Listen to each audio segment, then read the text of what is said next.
किराएदार बेटा। उठ जा नालायक, सुबह के 8 बजने को है। तुझे एग्जाम नहीं देना क्या? थोड़ी देर और सोने दीजिए ना पापा। तू उठता या फिर मैं तेरे ऊपर पानी फेंकूं? रोज गधों की तरह सोता रहता है, पेपर की कोई टेंशन ही नहीं है। और एक हमारा समय था जब हम पेपर में फेल होने के डर से रात भर पढ़ा करते थे, सो ही नहीं पाते थे। तो क्या आप उसका बदला मुझसे लेंगे? मैं 15 मिनट बाद उठ जाऊंगा, आप प्लीज जाइए, मुझे डिस्टर्ब मत कीजिए। इतना कहकर रौनक रजाई ढककर फिर से सो जाता है। तू ऐसा नहीं मानेगा, रुक मैं अभी पानी लेकर आता हूँ। बस फिर क्या था, इतना कहकर वो भागते हुए बाथरूम में जाते हैं और पानी की एक बड़ी सी बाल्टी लाकर रौनक के ऊपर फेंक देते हैं। पानी पड़ते ही रौनक झट से उठ जाता है। ये आपने क्या किया पापा? अब तो उठेगा नहीं तो यही करना पड़ेगा ना।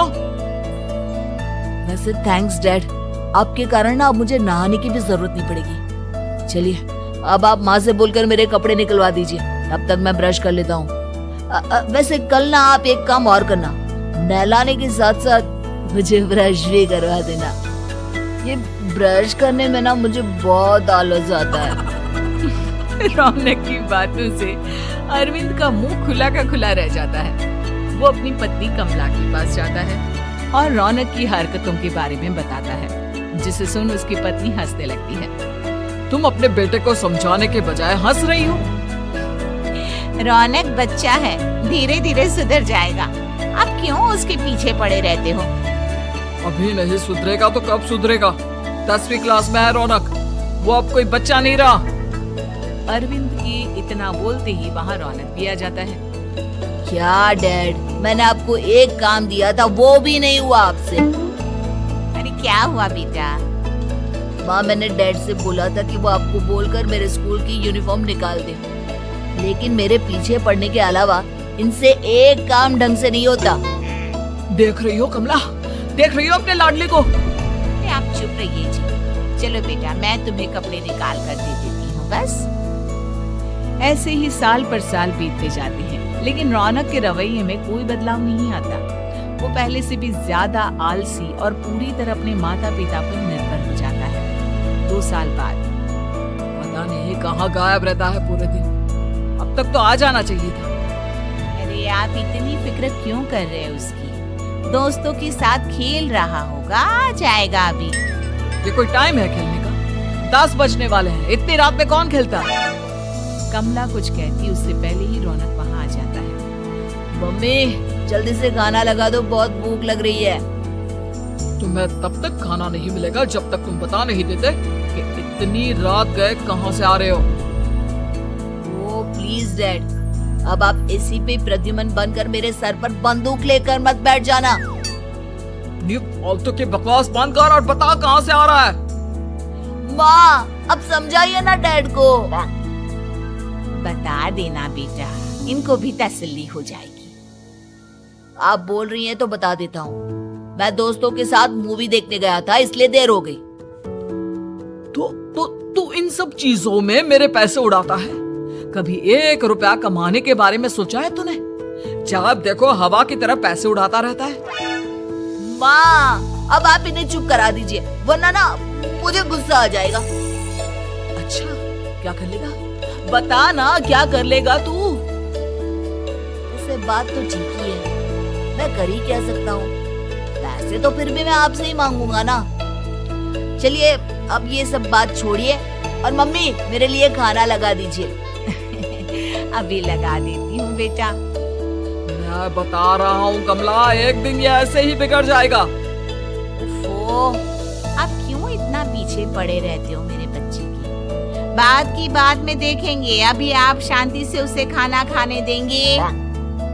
अगले दिन। डैडी, मुझे 10,000 रुपए चाहिए। हाँ? अब इतने पैसे क्यों चाहिए तुझे? डैड, आप बिना सवाल किए कभी पैसे नहीं दे सकते क्या? जब तक तू बताएगा नहीं तुझे पैसे भी नहीं मिलेंगे। अरे, अब आप अपने बेटे को पैसे भी नहीं दे सकते? नालायक, तेरी उम्र के लोग नौकरी करते हैं और एक तू है जो नौकरी करने का नाम ही नहीं लेता। आप लोगों के होते हुए भला मैं नौकरी क्यों करूं? अरे हम कब तक पैसे देंगे तुझे? तुझे भी तो अपने पैरों पर खड़ा होना होगा ना। उधार के पैरों पर खड़ा हूँ अपने ही तो पैरों पर खड़ा हूँ मैं। इसी तरह रौनक दिन प्रतिदिन लापरवाह होता जाता है। उसकी लापरवाही को देखते हुए अरविंद और कमला अपने बेटे की शादी कराने का फैसला लेते हैं और 1 महीने के अंदर अंदर ही रौनक की शादी मेघा नाम की लड़की से करा देते हैं। शादी के कुछ दिन बाद, रौनक, मुझे एक अच्छी सी साड़ी चाहिए, आप ला दोगे ना? हाँ, क्यों नहीं। कितने तक की आती है साड़ी? यही करीब 5,000 तक की। तुम चिंता मत करो, मैं आज ही डैडी से पैसे मांगकर तुम्हारे लिए साड़ी ले आऊंगा। आप कब तक ऐसे ही अपने पापा से पैसे मांगते रहेंगे? कोई अच्छी सी नौकरी क्यों नहीं कर लेते आप? डैड के होते हुए मुझे नौकरी करने की जरूरत ही क्या है? पर आप ऐसे कब तक उनसे पैसे मांगते रहेंगे? कुछ आपको अपने दम पर भी तो करना होगा ना। अब तुम भी बाकी लोगों की तरह मुझे ज्ञान देना शुरू मत कर देना। साड़ी चाहिए ना तुम्हें, मिल जाएगी बस। इतना कहकर रौनक अपने पिता से पैसे मांगने चला जाता है। डैडी, मुझे 5,000 रुपया चाहिए। अब 5,000 क्यों चाहिए तुझे? वो मेघा को साड़ी चाहिए थी। अरविंद आगे बिना कुछ कहे चुपचाप उसे पैसे निकाल कर दे देता है। कुछ दिन बाद, तुम्हें नहीं लगता कमला, रौनक हम पर पहले से भी ज्यादा डिपेंड हो गया है? मुझे तो अब उसके भविष्य की चिंता होने लगी है। कल को हमें कुछ हो गया तो वो क्या करेगा? काश तुमने पहले ये सोच लिया होता तो आज हमारा बेटा इतना लापरवाह नहीं होता। तब मुझे कहाँ पता था कि मेरा लाड प्यार उसे इतना बिगाड़ देगा कि वो इस हद तक लापरवाह बन जाएगा। कोई बात नहीं, अभी भी देर नहीं हुई। मुझे पता है उसे कैसे सुधारा जा सकता है। कैसे? अरविंद कुछ कहता उससे पहले रौनक वहां आ जाता है और पैसों के लिए हाथ फैलाने लगता है।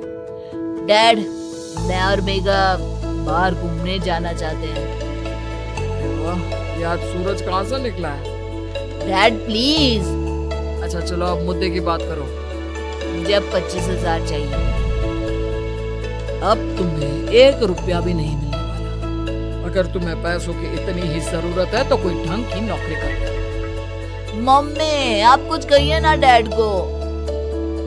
बेटा, वो गलत क्या बोल रहे हैं? ये सब हम तेरे भले के लिए ही तो कर रहे हैं। मम्मा, मैंने बताया ना आपको, मुझे नहीं करनी कोई जॉब वॉब। तो ठीक है, निकल जाओ हमारे घर से। तुम्हारे जैसे लोगों के लिए मैंने ये घर खड़ा नहीं किया है। जितना ये घर आपका है ना, उतना ही मेरा भी है। मैं कहीं नहीं जाने वाला। जाना तो पड़ेगा ही तुझे, क्योंकि अब मैं तेरा कोई भी खर्चा नहीं उठाने वाला। ठीक है, मत उठाइए मेरा खर्चा, मैं अपने दम पर भी जी सकता हूँ। तो बेशर्मों की तरह अब तक यहाँ क्यों खड़ा है? अपना सामान ले और निकल जाए यहाँ से।